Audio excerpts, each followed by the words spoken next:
Napoleon was directed by Ridley Scott and stars Joaquin Phoenix and Vanessa Kirby, and as you probably expect from the title, is about Napoleon Bonaparte, and it's about how his rise to eventually becoming the Emperor of France started after the French Revolution in 1789 to his eventual downfall at the Battle of Waterloo in 1815, and you're seeing the entire chronicling journey up until that point, especially when it comes to his love life when he fell in love with Josephine, played by Vanessa Kirby in this movie, and essentially seeing the romance that developed between them over the years. I remember reading about Napoleon in high school. I remember there was a whole thing about the French Revolution and Louis XVI getting executed and then Marie Antoinette getting executed and all the stuff that led to the French Revolution and then Napoleon's rise to power and then eventually him getting defeated and him dying in exile. I know all of these things because I studied about them. And so I can watch the movie and I can sort of look at things from a historical analysis. But I also want to try and play devil's advocate here because Ridley Scott has been pretty public in saying that historical accuracy is kind of a second fiddle thing to him. Now, I understand the debate around that can be because, you're trying to tell someone's story. How many liberties can you exactly take? Well, it depends on where you're leading with it.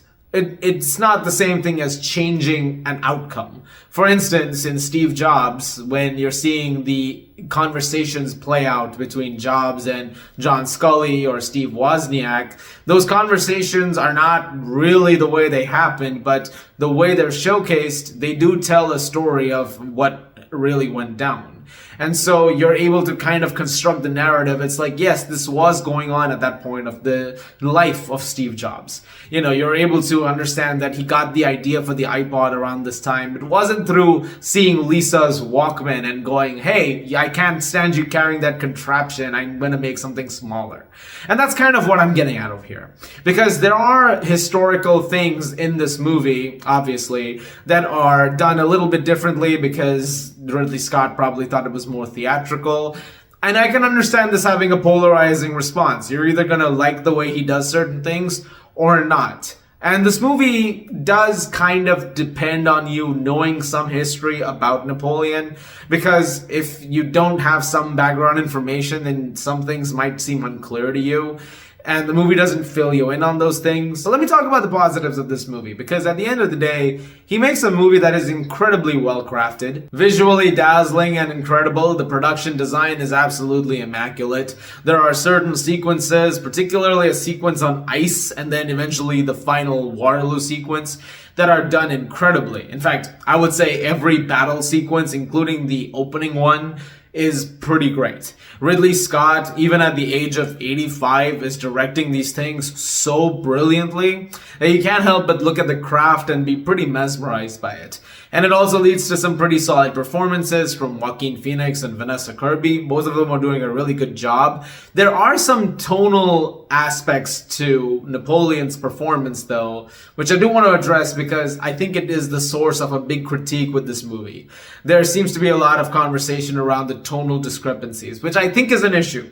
Because there are times where the movie is incredibly serious and dramatic, and then it moves into something that's incredibly funny, and unintentionally or intentionally. Now, you could argue that that doesn't really fit with the rest of the movie, but if I had to take a guess, I guess Scott's approach to it was that he was being very pompous and like a big figure, and so it's something that you expected him to do. I guess you could make that argument.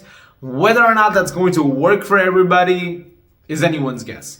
Because I think that some people might really like that. Some people might not. It's the same thing as something like, say, House of Gucci, where House of Gucci had a very, uneven tone. And sometimes it would be unintentionally and very darkly funny, but then very serious at the same time. And it would clash against one another, those tones. I don't know if that'll happen here. I reiterate that. But I do think that it does kind of play into what Scott is trying to convey when it comes to Napoleon, because it's not the most flattering portrait of the guy, if I'm being completely honest with you guys. And Joaquin Phoenix plays it exactly as I've described it. He plays it as someone who is very serious as a ruler and very ruthless when he has to be, But when he's talking with Josephine, he can be incredibly funny and, weird and silly as well. Speaking of whom, going to Josephine, I think Vanessa Kirby is really great in this movie as well. She's kind of a scene stealer.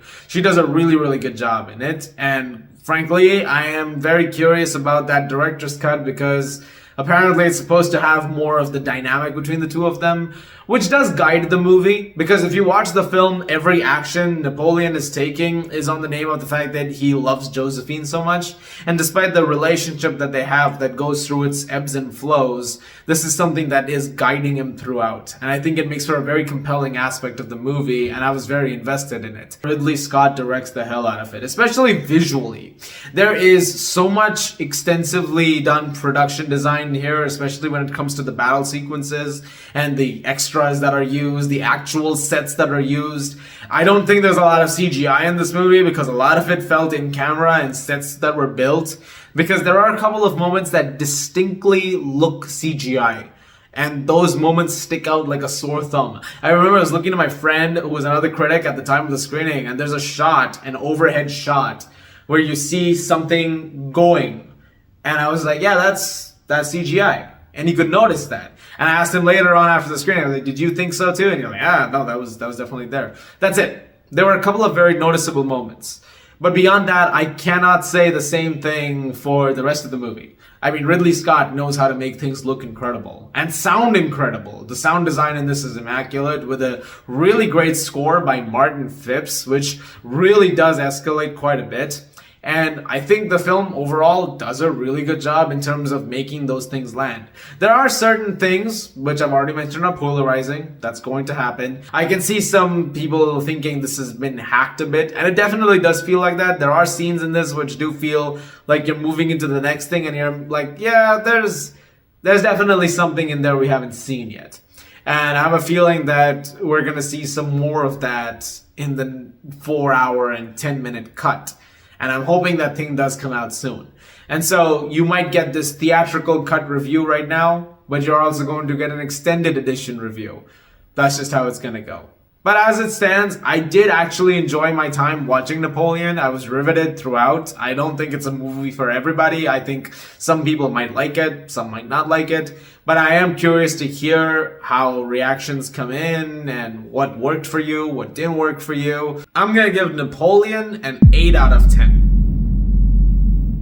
I had some tonal issues, some historical accuracy stuff every now and then, and there were some things that were a little choppy at times, but overall I was consistently satisfied with what I was seeing on screen, and I hope you guys check it out, and I am looking forward to hearing your thoughts on it.